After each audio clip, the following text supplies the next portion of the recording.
Welcome back to the Connecticut Writing Project's Week 3 of our Summer of Connected Learning. This week we were fortunate enough to be invited to a writer's retreat here on Enders Island in Mystic, Connecticut. In our past episodes, we've heard from our Younger Writers Institute and our Young Writers Institute. But what about the teachers? Here, among these lush gardens of the island, we've asked our teachers to reflect why do they write, and then share some of their writing. I write because I have to, and won't have a job if I don't. But most of all, I write for me. I write for therapeutic reasons to get my thoughts and stresses painted haphazardly on a page, hoping it will give me a greater sense of ease and clarity.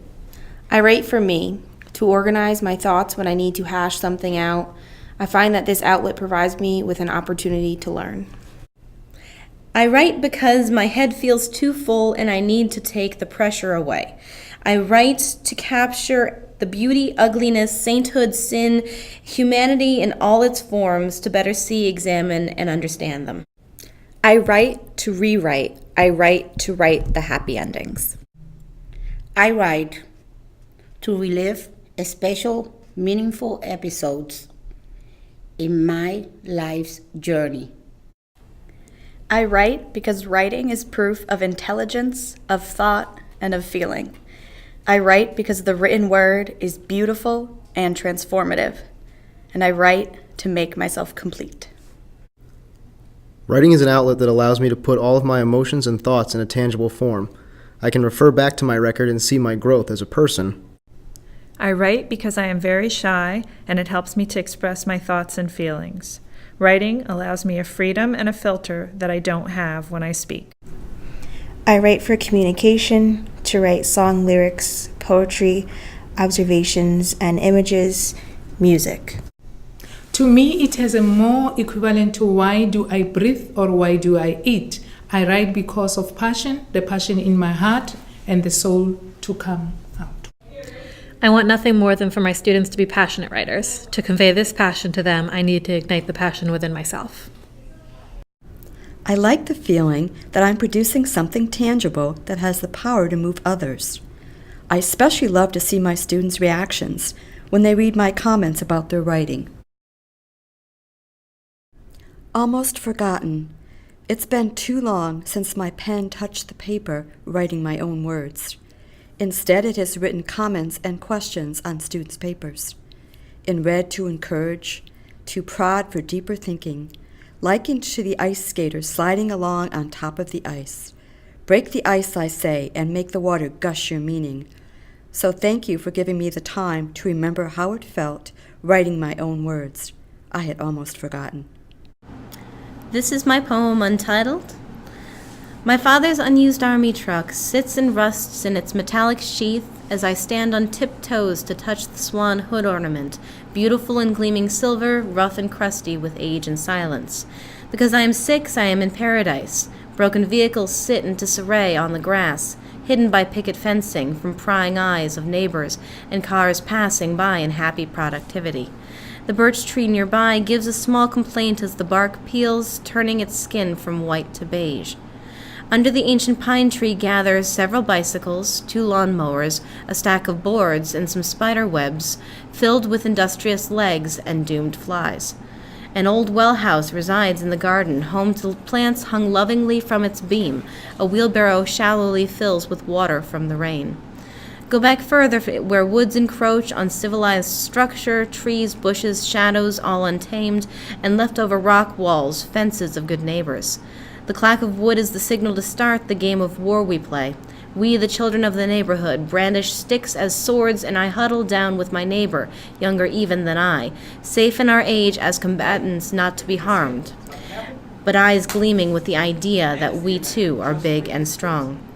Because I am 6, I can laugh and glory in this world of junk and chaos and not see the sadness in these things. This is from my poem, Cookies and Cream Ice Cream.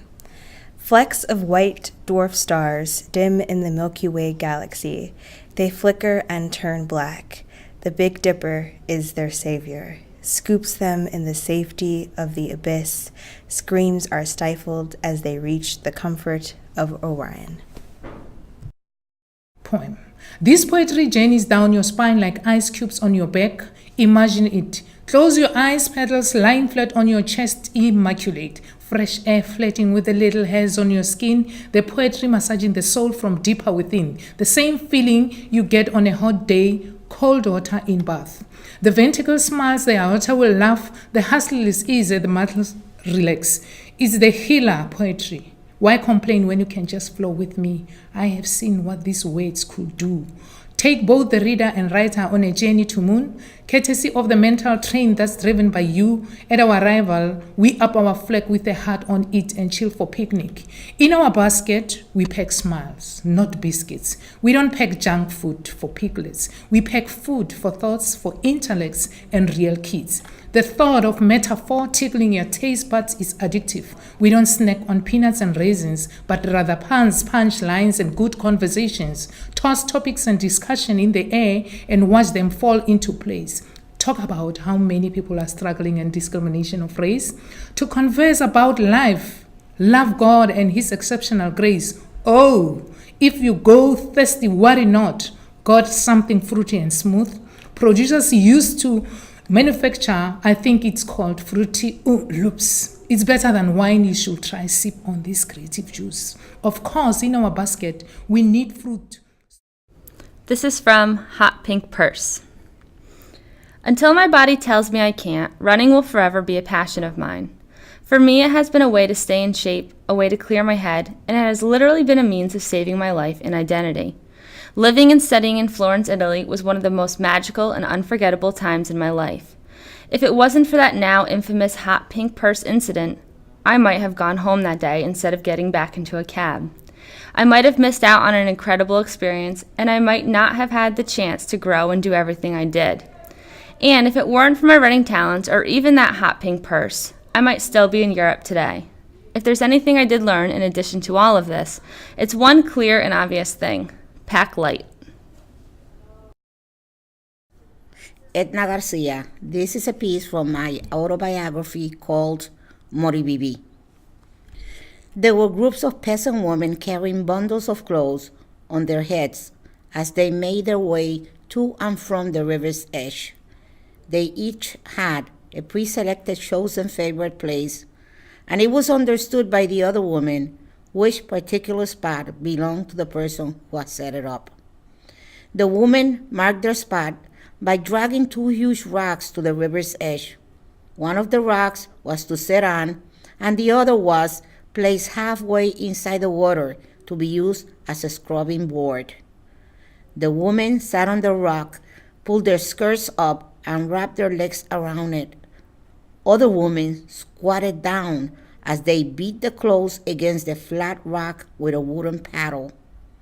They only stopped a few seconds once in a while to wipe the sweat from their face using one thumb, which they swiftly ran across their forehead.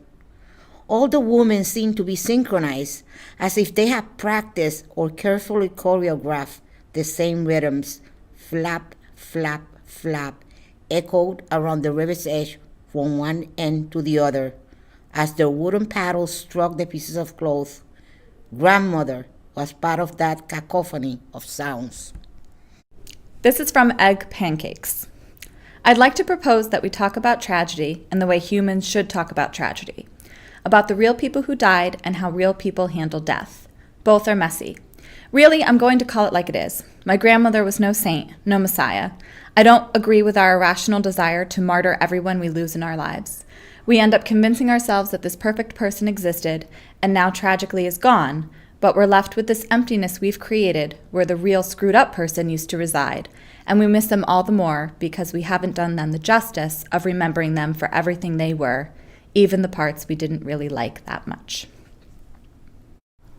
This is an excerpt from my untitled personal narrative. As we trod out onto the slippery sand, it came into view. The most tremendous rainbow that I have ever seen hung carelessly in the sky, shining bright and vivid colors for the entire coast to see. Its colors sparkled on the crests of waves on the horizon.